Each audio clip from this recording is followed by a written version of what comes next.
اور سب کچھ کرنے والی کس کی ذات ہے؟ افرأیتم الماء الذی تشربون، یہ پانی جو خود پیتے ہو، جانوروں کو پلاتے ہو، زمینوں کو سیراب کرتے ہو، کیا ایک قطرہ بھی تم پیدا کر سکتے ہو؟ ایک قطرہ بھی پیدا کر سکتے ہو؟ کیا تمہارے بس کی بات ہے بادلوں سے قطرہ قطرہ کر کے پانی بہانا؟ انتم انزلتموہ ام نحن المنزلون، کیا تم آسمانوں سے پیدا بھی کر بھی نہیں سکتے، لیکن چلو لانا آسمانوں سے تم برساتے ہو یا اللہ برساتا ہے؟ اور کتنی اب پورے شہر علاقے ملکوں کے ملک کو بارش کی ضرورت ہے، اور جناب بارش ہو رہی ہے، ارب ارب ٹن پانی گر رہا ہے، اگر پرنالوں کی صورت میں گرتا زمین کو اڑا دیتا، کیسے ایک ایک قطرہ فرشتہ لاتا ہے اور زمین میں چھوڑتا ہے، ایک ایک قطرہ، قربان جائیں اللہ کی رحمت پر۔ اگر برف بھی ہوتی ہے تو ایک ایک قطرہ، جب اللہ کا غصہ آتا ہے اور اولے جو ہے بڑے بڑے تو گھروں کو توڑ دیتا ہے، گاڑیوں کو توڑ دیتا ہے، اور کتنے انسانوں کو موت آئی۔ افرأیتم الماء الذی تشربون، کیا تم نے پانی دیکھا جس کو پی کر پیاس بجھاتے ہو؟ پیاس کتنی سخت چیز ہے۔ انتم انزلتموہ ام نحن المنزلون، کیا تم اتارتے ہو بادلوں سے یا اللہ اتارتے ہیں؟ افرأیتم ما تحرثون، تم کہتے ہو ہم تو بڑے زمیندار ہیں، بڑی کھیتیاں کرنے والے ہیں، بڑے غلے اگانے والے ہیں، کیا ہے تمہارا کام؟ کیا تم بیج، تمہیں پتا ہے کہ یہ بیج پیدا کس نے کیا، اور اس بیج کو زمین کی اندھیریوں میں کیا تم اس کی جو ہے اس کو پھاڑ کر اس کی جڑوں کو زمین کے اندر لے جانا اور کوپل کو اوپر کی طرف نکالنا یہ تمہاری بس کی بات ہے؟ اور پھر اس میں پانی کے ذریعے زمین سے غذا پہنچانا، اس کا تنا کیسے تیار ہوگا، تنے پر اس کی چھال کیسے چڑھے گی، اور اس سے جو ہے وہ شاخیں کیسے نکلیں گی، اور شاخوں سے یہ سب پتے کیسے جو ہے اگیں گے، اور ان پر پھول کیسے لگیں گے، پھولوں میں خوشبو کیسے آئے گی، پھولوں سے کچا پھل کیسے بنے گا، اور پھر وہ پورا کیسے ہوگا، اور اس میں ذائقے اور بو کرنے والی کون سی ذات ہے؟ آج کل مالٹے چل رہے ہیں، اسی کو دیکھ لیجیے، کیسا خوبصورت اس کے اوپر کھال ہے، کیا خوبصورت اس کا رنگ ہے، اور اس میں بھی کتنی خوشبو ہے۔ پھر اس کی کاشوں کو دیکھ لیجیے کیسے اللہ نے بنایا ہے، اور اس کے اندر چھوٹی چھوٹی تھیلی ہے، اور تھیلیوں میں میٹھا اور خوشبودار رس بھرا ہے، کرنے والی ذات کون سی ہے؟ تو یہ سب کچھ اللہ دے رہے ہیں، کس لیے کہ یہ انسان اللہ دنیا میں دے رہے ہیں۔ یہ تو دنیا تو ایک جو ہے سایہ ہے، اصل تو نعمتیں اللہ نے آخرت میں رکھی، آخرت کی نعمتیں۔ انسان زندگی چاہتا ہے، دنیا میں زندہ رہ نہیں سکتا۔ ابھی اتنے لوگ ہیں جا رہے ہیں کہ جی آبادی زیادہ ہو گئی، آبادی زیادہ ہو گئی، اور نادانوں کو یہ فکر ہوگی کہ آبادی بڑھ نہ جائے، کم کرو۔ بھائی تم کون ہو؟ پیدا کرنے والے اللہ اور رزق دینے والے کون ہیں؟ اللہ ہے۔ زمین کس کی ہے؟ فرمایا تم زندگی چاہو ساروں کو زندہ رکھتے تو اتنی بھیڑ ہو جاتی تو ہم قدم بھی نہ رکھ سکتے، اور تم جو ہے حریص ہو، مال جمع کرنا چاہتے ہو، اللہ تازہ پانی بارشوں سے اتارتا ہے اور چشموں سے ابالتا ہے اور تازہ فصلیں تمہیں کھلاتا ہے۔ ایک آدمی کو اس کی ساری زندگی کا اسٹاک دے دیا جائے، انسان سوچتا ہے مجھے کچھ نہ کرنا پڑے، کہ مجھے روزی مل جائے، دے دیں تو وہ اپنے پانی کے اسٹاک کو سنبھال سکتا ہے، خراب ہونے سے بچا سکتا ہے، اپنے جو ہے خوراک کو جو 60-70 سال کی خوراک مل گئی اس کی حفاظت کر سکتا ہے، بچے بھی پیدا ہوا اس کے کپڑے بھی ایک ساتھ مل گئے، سارے کپڑے۔ یہ تو اللہ کا نظام ہے، کیونکہ پالنے والی ذات کون سی ہے؟ اللہ کی ہے۔ تو جو اللہ کو راضی کرنے والی زندگی گزارتے ہیں، اللہ ان سے راضی ہو کر ان کو کامیاب کرتے ہیں اور انسانوں کی زندگی بناتے ہیں۔ حضرات انبیاء کرام اسی کی آ کر دعوت دیتے تھے، اور سب سے پہلے لا الہ الا اللہ کے ذریعے اللہ کا تعارف کراتے تھے۔ سب سے آخر میں سارے نبیوں کے سردار حضرت محمد صلی اللہ علیہ وسلم تشریف لائے۔ تو حضرات انبیاء کرام کی وہ زندگی ہے کہ جن سے اللہ راضی ہو، اور جو ان کی زندگی کو اختیار کر لے۔ تو اس لیے موسوی زندگی، عیسوی زندگی، ابراہیمی زندگی، اور پھر سب سے آخر میں حضرت محمد صلی اللہ علیہ وسلم کی محمدی زندگی، کہ اپنا سب کچھ انسانوں کے لیے لگاؤ، خرچ کرو، ان کی رہبری رہنمائی کرو، اس پر اللہ راضی ہوتے۔ اور قارون اور نمرود اور شداد اور حامان اور فرعون، یہ تو اللہ کو ناراض کرنے والے لوگ ہیں۔ ان کی زندگی اختیار جو کرے گا تو پھر اللہ کی ناراضگی، پھر سمندر جو ہے وہ بکھریں گے، ہوائیں غیر مرتب ہوں گی اور بارشیں بے وقت میں ہوں گی، زمینیں پھٹیں گی، زلزلے آئیں گے۔ تو اللہ کا دین جو مجموعہ ہے احکام کا، جتنا زیادہ یہ دین زندہ ہوگا، یہ دنیا امن کا کہ مسلمانوں کے ٹھیک ہونے سے، اللہ کے احکام پر چلنے سے کفار بھی امن میں رہیں گے، ان کے جان و مال بھی محفوظ ہو جائیں گے اور جانور بھی امن میں ہوں گے۔ اسی لیے ساری مخلوق دعا کرتی ہے جو اسے سیکھنے کے لیے نکلتا ہے۔ تو سب سے آخر میں سارے نبیوں کے سردار حضرت محمد صلی اللہ علیہ وسلم میں تشریف لائے، وہ اللہ کا پیغام سارے انسانوں کے لیے لے کر آئے۔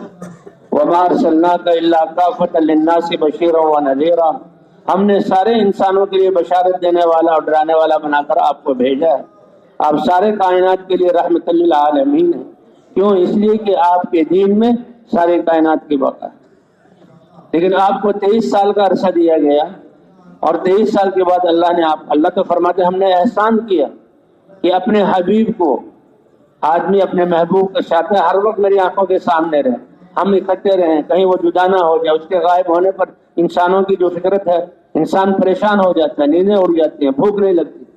تو اللہ کے حبیب کہ اللہ تعالیٰ ان کو شروع سے فردوس اعلیٰ جو عرش کے ساتھ ہے وہاں رکھیں۔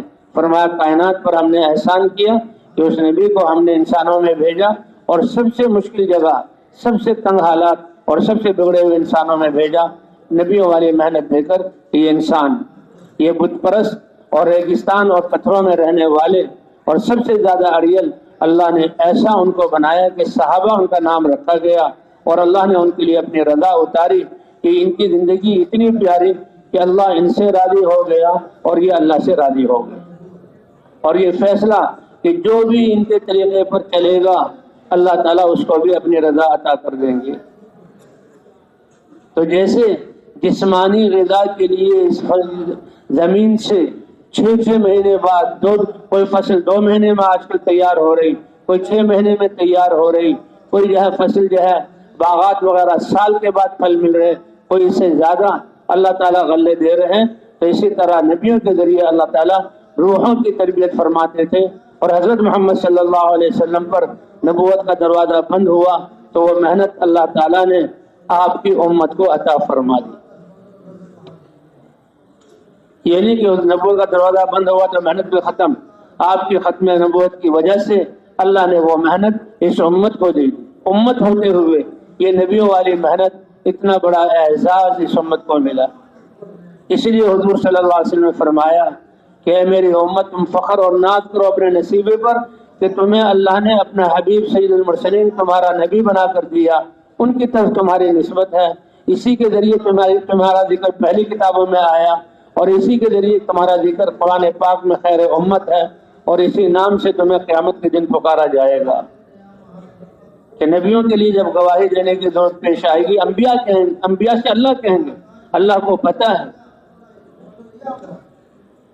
لیکن انبیاء کہیں گے کہ ہمارے گواہ حضرت محمد صلی اللہ علیہ وسلم ہیں۔ اس لیے فرمایا وَكَذَلِكَ جَعَلْنَاكُمْ أُمَّةً وَسَطًا لِتَكُونُوا شُهَدَاءَ عَلَى النَّاسِ، اسی لیے ہم نے آپ کو متوسط امت بنایا۔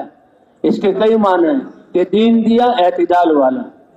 یہود پر جو دین، کیونکہ وہ سخت طبیعت والے تھے، ان کو سخت احکام دیے گئے، اور نصارہ یہ بہت جو ہے آسانی والے لوگ تھے، انہوں نے دین میں کمی کر دی، انہوں نے دین میں سخت کر دیا، لیکن ان کو اعتدال والا دین دیا گیا، دین بھی اعتدال والا۔ اور یہ امت واسطہ ہے۔ کیا مطلب؟ کہ اللہ اور مخلوق کے درمیان، مخلوق کو اللہ کی طرف متوجہ کرنے والی۔ اور یہ امت کیسی ہے کہ نبیوں کے لیے قیامت میں گواہی دے گی۔ حضرات انبیاء کرام، اللہ پوچھیں گے کہ تمہارا گواہ کون ہے تمہارے اس کام پر جو تم کہہ رہے ہم نے پیغام پہنچایا؟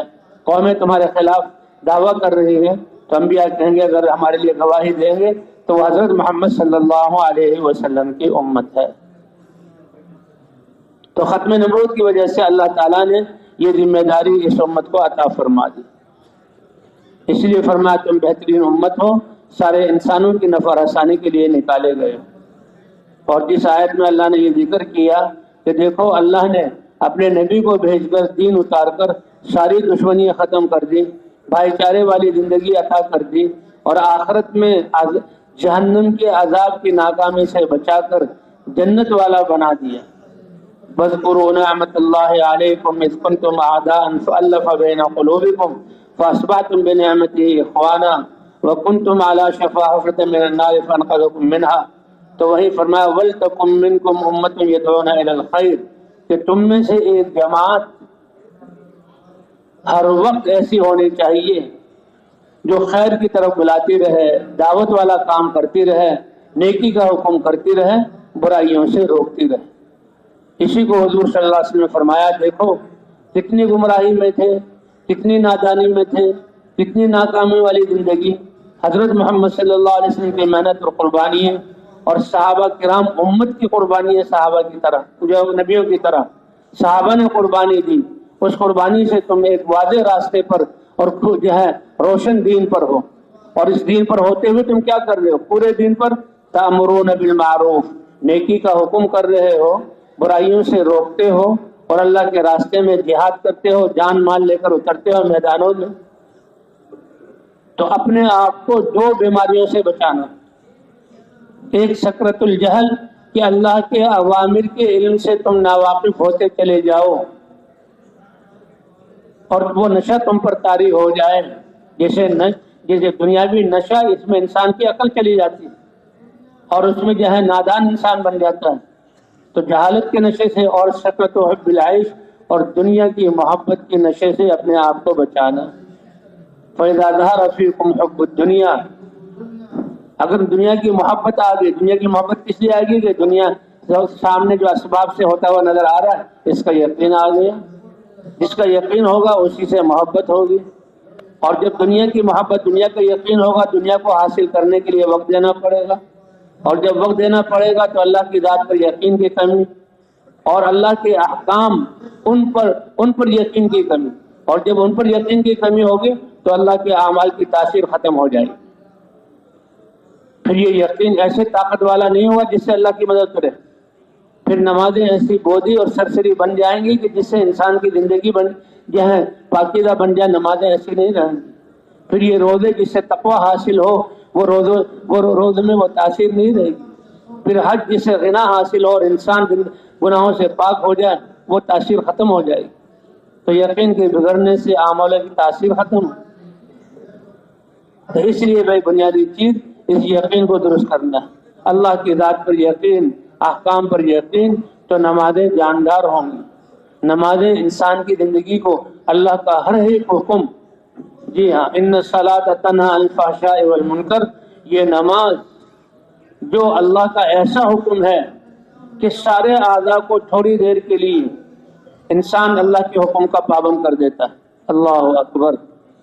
اور وضو کر کے کیسے گناہوں سے پاک ہو کر آتا ہے، اور اپنے گھر سے چلتے ہوئے کیسے ہر قدم پر اس کے گناہ کو معاف کیا جاتا ہے، درجے کو بلند کیا جاتا ہے، اور نیکی اس کے لیے لکھی جاتی ہے۔ اور کہا کہ اندھیروں میں مسجد کی طرف چلنے والے، ان کو پورے نور کی خوشخبری سنا دو۔ اور پھر یہ مسلمان نماز میں کھڑا ہوتا ہے، پاؤں کے ناخن سے لے کر سر کے بال تک دماغ اور دل اور روح کو اللہ کی طرف متوجہ کرتا ہے۔ جب اس نے نماز میں ہم تمام اعضاء کو اللہ کے حکم کا پابند کرنا سیکھ لیا، اللہ فرماتے ہیں کہ اب جہاں بھی یہ جائے گا اس کی آنکھ کا استعمال درست ہوگا، اور جس مجلس میں بیٹھے گا اس کی زبان کا جو ہے وہ استعمال درست ہوگا، اور جو ہے یہ میٹنگوں میں بیٹھے گا اس کے ذہن کا استعمال درست ہوگا۔ یہ نماز پاکیزہ بنا دیتی۔ اگر ہماری ان چیزوں میں بگاڑ ہے تو ہم خیر منائیں اپنی نمازوں کی، کہ قیامت میں جو پیش ہوگی ہمارے نماز کی کیا قیمت لگے گی۔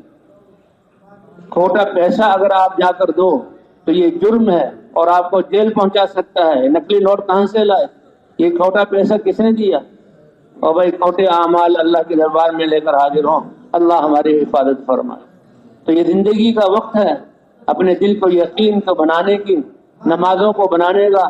نماز درست ہوگی تو سارے اعمال۔ جب یقین کمزور ہوگا دنیا کی محبت کی وجہ سے، اور وقت ہم دنیا کی میں لگانا شروع کریں گے تو اعمال کی تاثیر ختم ہوتی چلی جائے گی۔ نمازیں ہوں گی لیکن نماز کی تاثیر ہوگی، روزے ہوں گے روزوں کی تاثیر نہیں ہوگی۔ رمضان اللہ کا ایک حکم ہے۔ اللہ کہتے ہیں کہ کھانے پینے میں بھی انسان آزاد نہیں ہے، پاکیزہ کماؤ اور پاکیزہ کھاؤ، عام حالت میں پاکیزہ کماؤ اور پاکیزہ کھاؤ، کہ حرام مال سے جو اور حرام کھانا اور حرام لباس تمہاری دعائیں قبول نہیں ہوں گی، اور حرام کھانے سے تو جسم میں خون کے قطرے بنیں گے اور تمہارے جسم کا جس کے نشو نما ہوگی تو جہنم کی بھٹی کے علاوہ اور کوئی اس کا علاج نہیں ہے۔ اس لیے بھائی کھانا بھی پاکیزہ اور جو ہے کپڑے بھی پاکیزہ، ہر چیز پاکیزہ، یہ اللہ کے احکام ہے۔ اس لیے روزہ کہ روزے کا حکم دیا گیا